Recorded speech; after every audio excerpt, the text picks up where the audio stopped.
RSS का आज 93वां यौम तासीस है। आरएसएस विजय दशमी के मौके पर आज नागपुर में यौम तासीस की तकरीब मना रही है। आरएसएस चीफ मोहन भागवत ने खिताब करते हुए कहा कि सच्चाई और अदम तशद्दुद की सियासत सिर्फ हिंदुस्तान में ही है। पाकिस्तान में सिर्फ सरकार बदली है, नियत में कोई तब्दीली नहीं हुई है। उन्होंने कहा कि हमें खुद को मजबूत करना होगा ताकि कोई हम पर हमला करने की जुर्रत ना कर सके। इस मौके पर नोबेल इनाम याफ्ता कैलाश सत्यार्थी को खुसूसी मेहमान के तौर पर बुलाया गया है, जबकि मरकजी वजीर नितिन गडकरी भी तकरीब में मौजूद हैं। दुनिया में हमारी शत्रुता करने वाले लोग हैं, कम से कम उनसे बचे रहने का उपाय तो करना ही पड़ेगा, क्योंकि दुनिया के साथ अपनी भद्रता कायम रहे, इसलिए हम अपने में कई प्रकार के परिवर्तन लाते हैं। हमको बचना तो पड़ेगा ही, और बचने का सबसे अच्छा तरीका यह रहता है कि इतना बलवान बने कि आक्रमण करने वालों को हिम्मत ही ना हो। लड़ाई करनी पड़ती है, लेकिन जब करनी पड़ती है दोनों ओर के लोग मरते हैं, तो वो लड़ाई करने की हिम्मत ही ना करे हमसे कोई। इतना बलवान बनेंगे तो हमारे यहां भी शांति और दुनिया में भी शांति। सारी दुनिया में बंधुभाव, शांति और सहनशीलता की बात करते समय भी बिना कारण ऐसे दुष्ट बुद्धि से दुश्मनी करने वालों के सामने हमारी सेना का मनोबल कम न हो और हम अपने बल का प्रदर्शन दुष्टों के सामने करते हैं, लेकिन ऐसा न हो कि हम युद्धखोर हैं। इसमें एक संतुलन जो रखना पड़ता है, उस संतुलन को रखकर और पिछले सालों में हम जो चले, संपूर्ण भारत की हाल के वर्षों में दुनिया में प्रतिष्ठा बढ़ी है। उसके कारणों में ये भी एक कारण है कि हम ऐसे चले हैं और हम आगे बढ़ रहे हैं। साबिक मरकजी मुमलिकती वजीर एमजे अकबर की जानिब से दायर हद के इज्जत के इस मामले में आज सुनवाई है। आपको बता दें कि सहाफी प्रिया रमानी ने एमजे अकबर पर जिनसी हरासानी का इल्जाम आयद किया था। पटियाला हाउस कोर्ट में आज इस केस की सुनवाई होने वाली है। वाज़ेह है कि इसी मामले में एमजे अकबर इस्तीफा दे चुके हैं और सदर जमहूरिया रामनाथ कोविंद ने इनका इस्तीफा भी मंजूर कर लिया है। आज इस पर सबकी निगाहें टिकी हुई हैं। आज दिल्ली के पटियाला हाउस कोर्ट में इस मामले पर सुनवाई होने वाली है। तो साबिक मरकजी मुमलिकती वजीर एमजे अकबर की जानिब से दायर हद के इज्जत के इस मामले में आज सुनवाई होने वाली। दिल्ली की पटियाला हाउस कोर्ट आज इस मामले पर सुनवाई करने वाली है। आपको बता दें कि 20 से तकरीबन 20 सहाफियों ने एमजे अकबर पर इल्जाम लगाया है, लेकिन ये मामला प्रिया रमानी से जुड़ा हुआ है, जिस पर इन्होंने हद के इज्जत का मामला दर्ज किया था और आज इसी मामले पर सुनवाई होने वाली है। अब देखना ये होगा कि आज अदालत इस मामले को लेकर क्या कुछ कहती है। वहीं एमजे अकबर ने पहले ही इस्तीफा दे दिया है और सदर जमहूरिया रामनाथ कोविंद ने इस्तीफा भी कबूल कर लिया है। मजीद जानकारी हासिल करने के लिए रुख कर लेते हैं दिल्ली का। हमारे साथ हमारे नुमाइंदे विनीत एक बार फिर से लाइव जुड़ चुके हैं। अब विनीत, जानना चाहेंगे अदालत इस मामले को लेकर कितने बजे तक सुनवाई आज करने वाली है और कितनी अहम ये सुनवाई मानी जा रही है?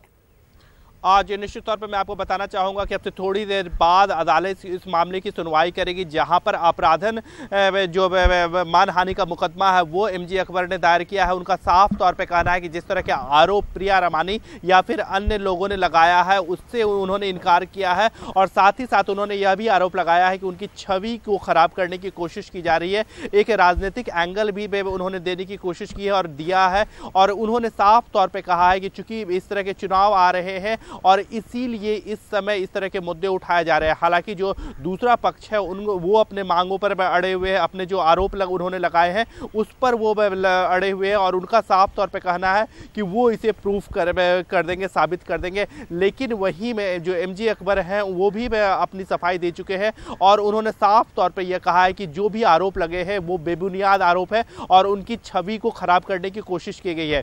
इसके साथ ही साथ उन्होंने जो उन पर ये आरोप लगे हैं उसे एक व्यक्तिगत लड़ाई बताते हुए उसे अकेले लड़ने का फैसला लिया है और इसीलिए उन्होंने यूनियन कैबिनेट से अपना इस्तीफा दे दिया और साथ ही यह कहा कि एक जो उच्च मापदंड है, एक शुचिता की बात होती है, राजनीति में स्वच्छता की बात होती है और हाई स्टैंडर्ड की बात होती है, उसे वो दिखाना चाहते हैं और व्यक्तिगत लड़ाई में है और इसीलिए कोई भी उसे प्रभावित न कर सके, इसीलिए वो इसे अकेले लड़ना चाहते हैं और इसीलिए उन्होंने इस पद से इस्तीफा दे दिया। लेकिन जिस तरह से उन्होंने आपराधिक मानहानि का मुकदमा दर्ज किया है, उसकी थोड़ी देर बाद पटियाला हाउस कोर्ट में सुनवाई होगी और अभी चूंकि ये सुनवाई प्रारंभिक दौर में है, अभी सुनवाई का सिलसिला और डेट्स पड़ेंगे, उस पर सभी पक्ष अपनी बातें रखेंगे। लेकिन एमजे अकबर जो है वो उनके पास एक वकीलों की एक बड़ी फौज है, वो उन्हें गाइड कर रही है और आज वहाँ पर वकीलों की एक फौज जाएगी और एमजे अकबर के पक्ष में अपनी बात रखेगी और साथ ही साथ जो मानहानि का मुकदमा है वो दायरे में किया है और उसकी वो पैरवी करेंगे। जी विनीत, जिस तरीके से एक महिला जो खातून है जिनका नाम प्रिया रमानी, उनका नाम सामने आया है, बाकी 20 खातून हैं, खवातीन हैं जिन्होंने ये इल्जाम लगाया है, ऐसे में साजिश के तहत फंसाने वाली बात एमजे अकबर तो कह रहे हैं, लेकिन इतनी बड़ी तादाद में लोग खवातीन सामने निकल कर आए, उन्होंने इल्जामात लगाए हैं। आज निश्चित तौर पर मैं आपको बताना चाहूँगा कि सभी पक्ष के, चाहे वो एमजे अकबर हो या फिर उनके ऊपर आरोप लगाने वाले जो लोग हैं, उनके भी अपने अपने तर्क है। एमजे अकबर का अपना तर्क है, उन्होंने इसे साजिश करार दिया है।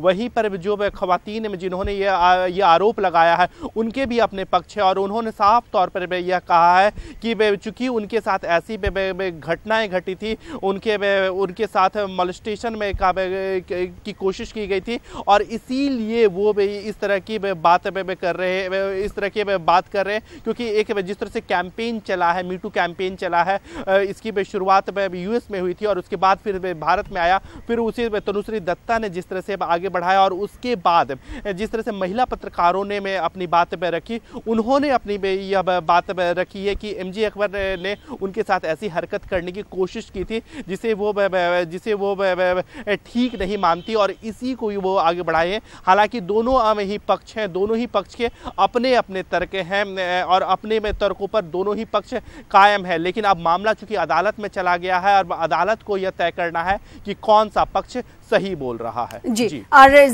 कौन कौन से पक्ष आज शामिल हो सकते हैं अदालत में, इस ताल्लुक से कुछ बताया जा रहा है क्या विनीत? जी निश्चित तौर पर मैं आपको बताना चाहूंगा कि बीना रमानी में के मामले में यह पैरवी में हो रही है, सुनवाई होगी, जिसमें उन्होंने जो एमजे अकबर ने जो केस डाला है वो मानहानि के मुकदमे को आपराधिक मानहानि के मुकदमे का केस में दायर किया है और वो चाहते हैं कि जिस तरह के आरोप लगाए हैं उससे उनकी छवि को नुकसान हुआ है और इसीलिए उन्होंने यह केस डाला है। हालांकि जो आरोपी जो पीड़ित पक्ष है उनका यह कहना है कि उन पर चूंकि पीड़ा हुई थी और इसीलिए उन्होंने अपनी बात रखी है और उन्होंने भी अपने समर्थन की बात की है। जब एमजे अकबर ने स्टेटमेंट दा करके यह बात मैं कही थी कि वो कानूनी कार्रवाई करेंगे, उसी समय सारे पीड़ित पक्षों ने भी यह अपनी बात में कही थी और यह कहा था कि वो भी अगर कानूनी कार्रवाई एमजे अकबर करते हैं तो उसका वो जवाब देंगे। तो निश्चित तौर पर आज जब एमजे अकबर अपने जो मानहानि का मुकदमा लगाया है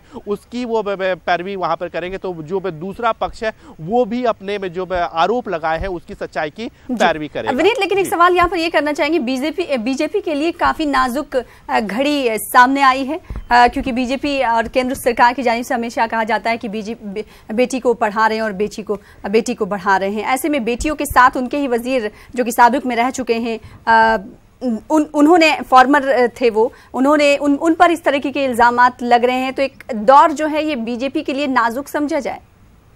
आज निश्चित तौर पर ये बीजेपी के लिए यहाँ पर एक बड़ी चुनौती है कि जिस तरह से प्रधानमंत्री नरेंद्र मोदी बेटी बचाओ बेटी पढ़ाओ का नारा देते रहे हैं और ऐसे में वो अपने एक मंत्री का बचाव में अगर करते हैं, हालांकि यह बात प्रधानमंत्री की ओर से या सरकार की ओर से या पार्टी की ओर से साफ तौर पर कहा गया कि एमजे अकबर पर यह आरोप लगे हैं और एमजे अकबर इसकी अपनी खुद सफाई देंगे। हालांकि जब उन पर यह आरोप लगे थे तब वो नाइजीरिया में थे, जब हमने इसको लेकर के बीजेपी के लोगों से यह बात की, बीजेपी के प्रवक्ताओं से बात की, नेताओं से बात की, तब उन्होंने ये कहा कि जब वो देश में आते हैं तब वो अपनी सफाई देंगे। हुआ वही जब एमजे अकबर विदेश दौरे के बाद देश में आए तब उन्होंने अपना पक्ष रखा, अपनी सफाई में दी और उसके बाद फिर बीजेपी ये लगातार कहती रही है कि यह एमजे अकबर अपनी सफाई दे रहे हैं, क्योंकि जिस समय यह की घटनाएं ये हैं वो उस समय न बीजेपी में थे न वो राजनीति में थे। वो उस घटना को बेहतर तरीके से जानते हैं कि क्या हुआ था और उसकी सफाई वो खुद दे सकते हैं। तो बीजेपी ने इस पूरे मामले से किनारा कर लिया। हालांकि जैसा कि कल रिजिग्नेशन में एमजे अकबर ने भी यह बात कही थी कि यह उनकी व्यक्तिगत लड़ाई है और इसे वो खुद लड़ेंगे। ठीक है, जाती तौर पर वो लड़ाई मान रहे हैं, शख्सी तौर पर लड़ाई मान रहे हैं जिसे वो खुद अकेले लड़ने की बात कर रहे हैं। इस वजह से उन्होंने इस्तीफा दिया, ऐसा वो कहते हुए नजर आ रहे हैं। और साथ ही साथ उन्होंने कहा है कि ये इशूज इंतखाबात से कबल ही उठाए जा रहे हैं, उन्हें मुकम्मल तौर पर साजिश के तहत फंसाने की कोशिश की जा रही है। एमजे अकबर ने तमाम बातें कही हैं मीडिया से रूबरू होकर और आज समाअत होने वाली, अब से कुछ देर बाद ही इस मामले पर समाअत होगी। फिलहाल पुलिस ने उड़ीसा के मशहूर कोणार्क मंदिर के नजदीक एक खातून को एक घर से आजाद कराया है। खातून को 10 दिन तक कमरे में बंद रखा गया। कोलकाता की रहने वाली इस खातून के साथ गैंग रेप किया गया। खातून ने बताया कि काम दिलाने के बहाने से कोलकाता से उसे लाया गया था। पुलिस ने मकान मालिक को हिरासत में ले लिया है, वहीं मुलजमीन की तलाश में पुलिस जुट गई है। एक लड़की लेके आई थी हमको, बोली तो वो काम देंगे, तो यहाँ आके धंधा में लगा दी और धंधा में लगा दी तो मैंने एक दिन में हम लोग को 10 आदमी 15 आदमी मैंने करता था और जब सब समय नहीं देते थे जीत कर मैंने हाथ बांध के ले लेता था। जो लड़की लेके आया था उसका नाम क्या है? काजल, एक और नाम था, एक का औरत का नाम था दीसा और सरफराज राज और एक ठो का नाम था कृष्णा और एक ठो का नाम था आशित। मैंने आज हमको बाहर ले जाने का काम था, मैंने बाहर कौन जगह पाकिस्तान वहाँ पर बोला था तो को मैंने ले जाएंगे। आपके साथ और कौन कौन आएगा? हमारे साथ और एक ठो लड़की थी परवीन और एक ठो नाम था कुछ ऐसे नाम था उसका याद नहीं है। तो मैडम जो आपको यहाँ लाया था काजल के साथ जो लोग थे तो सब ओडिया लोग थे ना? नहीं, सब ओडिया का लोग थे।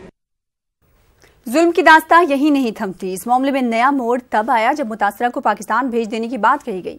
आइए सुनते हैं क्या कहा मुतासरा ने। करने का बात था तो इसलिए आज हम पुलिस को खबर दिए और पीठ पे बांध के मैंने नीचे उतरना चाह रहे थे तो फिर नहीं कुछ हुआ तो हम लेटर फेंक के एक औरत को दिए। कलकत्ता से कहाँ पर आपका घर है? कलकत्ता हावड़ा पिलखाना धर्मतल्ला। कितना दिन लॉक करके रखा था वो रूम? 10 दिन हम लोग को लॉक करके रखा था और उसके बाद कभी कभी हमको फ्री कर देता था। जब हम वो बोला कि हम पाकिस्तान तुमको अकेला भेजेंगे एक आदमी का साथ तो वही मेरा मिजाज खराब हो गया जिसलिए पुलिस को खबर की। क्या अब क्या चाहते हैं? अब हम चाहते हैं कि उन लोगों को सजा दीजिए और प्लीज हमको घर भेज दीजिए, कोई काम करके भेज दीजिए। लोकल किसी टोका ताकू एठी एंगेज करथिले इमोरल ट्रैफिक एक्ट रे एंगेज करथिले आउ सेमान को से पैसा पत्र दौनांती बोली अभियोग होईछि और से घटना को लेके हमें से घर मालिक को डिटेन करछि घटना इंक्वायरी चलछि। इस खबर पर मजीद अपडेट हासिल करने के लिए पूरी के कोणार्क रुख करेंगे। हमारे साथ हमारे नुमाइंदे अक्षय मिश्रा जुड़ चुके हैं। अक्षय, मकान मालिक को कहा जा रहा है कि हिरासत में लिया गया है, शुरुआती तौर पर क्या कुछ जानकारी इस मकान मालिक से पुलिस को अब तक मिल पाई है? क्या कुछ कहना है पुलिस का?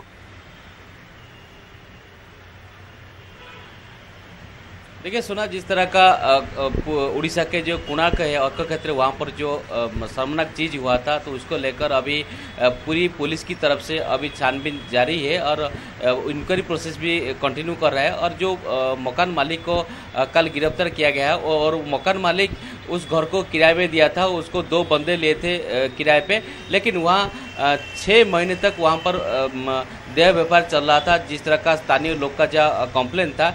तो कल जो घटना हुआ, जो बंगीय युवती को जो रेस्क्यू किया गया, पुलिस की तरफ से रेस्क्यू किया गया, तो वो युवती जो बता रहा था अभी एक नया चीज़ सुनने को मिला है। वो शादीशुदा है और उनका एक बेटा है और उसको काम देने के लिए 2 दलाल कोलकाता बंगाल से उसको लेके आए थे उड़ीसा और उड़ीसा में कोणार्क के ठहरे थे और उसी घर में रखे थे कि उनको काम देने के लिए। लेकिन वो काम देने के वजह से उसको सेक्सुअल हरासमेंट और उसको देह व्यापार में लगा चुके थे और उसको लेकर कल जिस तरह का बहुत सारे उसको ऊपर टॉर्चर हुआ था तो वो छत के ऊपर जाके वहाँ पर हल्ला किया तो उसको लेकर जो बंदे वहाँ पर थे वो सब वहाँ ताला डाल के चले गए थे। तो जब वो हल्ला किया तो जो पड़ोसी थे वो लोग पुलिस को फोन किए, तो पुलिस और जो फायर ब्रिगेड वहाँ पर पहुंचा और जो विजुअल देख रहे होंगे जिस तरह का घर को ग्रिल को तोड़ के ताला तोड़ के उसको रेस्क्यू किया गया और उसका हालत भी नाजुक था, वो कुछ बोलने के लिए भी सक्षम नहीं था।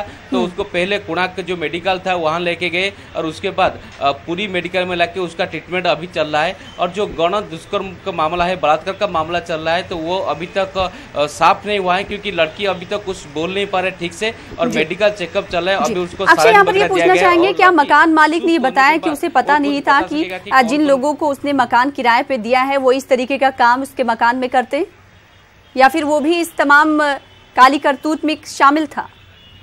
जी देखिए, जो मकान मालिक उनको 6 महीने तक घर किराए पे दिया था उसको मालूम था कि ये सब काम हो रहा है, क्योंकि कुणाक ऐसे ही जगह है जो बहुत सा टूरिस्ट आते हैं, मगर ये सब काम पहले से वहाँ पर हो रहा है तो पुलिस भी छानबीन कर रहा था। लेकिन कुणाक एरिया में सभी होटल वगैरह में ये सब काम होने का कंप्लेन भी लोग करते हैं, लेकिन पुलिस क्यों अनदेखा करता है इस सब मामले में। अब जो मालिक को कल अरेस्ट किया गया था वो बोला कि वो रहे थे किराए पे, लेकिन पुलिस जो कहना है मालिक भी उसके साथ अटैच होगा क्योंकि ये काम 6 महीने तक चल रहा है और कैसे मालिक को पता नहीं चलेगा। और जो किराया दे रहा है वो नॉर्मल किराया उसी घर का 4,000-5,000 होगा, लेकिन वो भाड़ा दे रहे थे 10,000-15,000 एक महीने का। तो इससे पता चलता है कि ये कमर्शियल यूज में यूज हो रहा है और ऐसी धंधा हो रही है। तो इसको अक्षय, क्या बताया जा रहा है कि इस पूरे धंधे में, इस पूरे कांड में कितने लोग शामिल हो सकते हैं? गिरोह कितने लोगों का हो सकता है? पुलिस इस ताल्लुक से कुछ कह रही है? देखिए, पुलिस से जो पूरी एसपी साथ हमारा बातचीत हो रही थी वो बोले कि इंक्वायरी चल रहा है और दूसरी चीज़ है कि मालिक को भी पूछताछ कर रही है। और इसी मामले में बोल रहे कि जिस तरह का ये देह व्यापार का मामला है, ये 10 और 15 इसी मामले में जुड़े हैं। जो दलाल है वो कस्टमर को लाते हैं, उसी घर में जाके ठहरते हैं और वहाँ पर धंधा हो रहा था। तो इसमें 10-15 लोग भी शामिल है और इसी को लेकर पुलिस भी अभी इंतजार कर रहे हैं कि अगर लड़की को सेंस आ जाएगा, जो अगर कुछ बोलेगा तो उसके बाद वो कार्रवाई करेगा। अभी मालिक को पूछताछ है, मालिक के पूछताछ के बाद 4-5 लोगों का पता चल चुका है, लेकिन इसमें 10 से ज्यादा लोग भी संपृक्त हैं और पुलिस की तरफ से तो पुलिस इस मामले की हंगामी बुनियाद पर तहकीकात कर रही है। कुणाक में ये मामला सामने आया है। तकरीबन 6 महीने से इस खवातीन को शिकार बनाया जा रहा था और जिसकी शिकायत उसने आज की है और पुलिस के सामने वो कुछ कहने से कासिर, उसकी हालत अभी इंतहाई नाजुक बताई जा रही है। पुलिस का कहना है कि 10 से 15 लोग इन तमाम